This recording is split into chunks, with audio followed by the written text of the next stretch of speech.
As I explained in the last lecture, when writing your own functions, prefer not to raise exceptions because these exceptions come with a cost, and that's what I'm going to show you in this lecture. So, from the timeit module, I'm going to import a function called timeit. With this function, we can calculate the execution time of some Python code.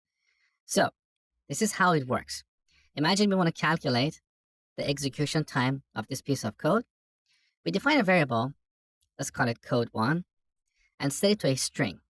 This string should include our Python code. So I'm going to use triple quotes because our Python code is spread across multiple lines, and we terminate it here. So this is one piece of code. Now, after that, we call timeit.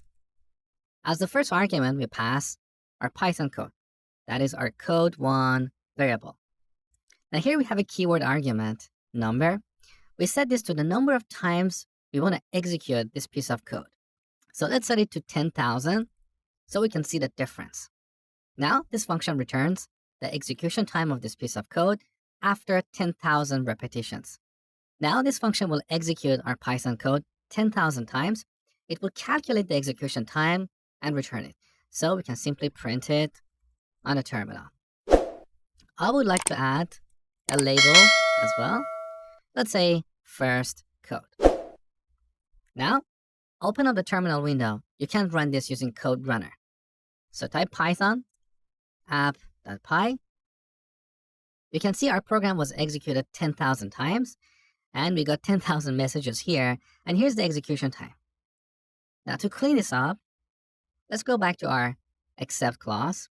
I don't want to print this error message, so let's use the pass statement. This pass statement is a statement that doesn't do anything, and we need to use that here because we cannot have an empty except block, okay? So save the changes, back in the terminal, let's run this one more time. So here's the total execution time. Now let's try a different approach. Back in our calculate x factor function, instead of raising an exception if age is 0 or less, we can return a value like none. So I'm going to select this entire code, copy it, then paste it.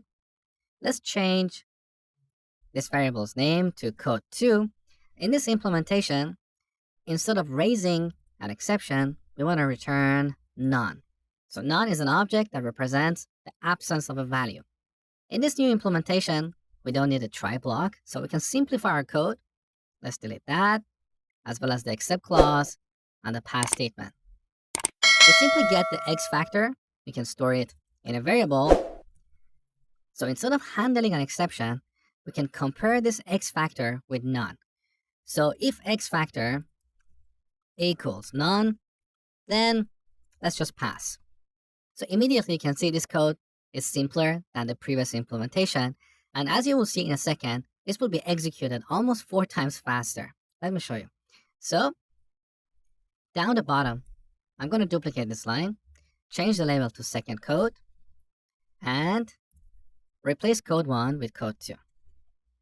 Save the changes, back in the terminal, let's run the program. So here's the execution time of the first implementation. As you can see, our second implementation was almost 4 times faster. Now there is a caveat here. We see this difference when we execute this piece of code 10,000 times. So if you run the code once, you're not going to see any differences. In other words, if you're building a simple application for a few users, raising exceptions in your functions is not going to have a bad impact on the performance of your application. But if you're building an application where performance and scalability is important, then it's better to raise exceptions when you really have to. As a general rule of thumb, when you want to raise exceptions in your functions, think twice. See if you can handle the situation with a simple if statement. Whether there is a performance difference or not, your code will end up being a little bit cleaner. So, raise exceptions if you really have to.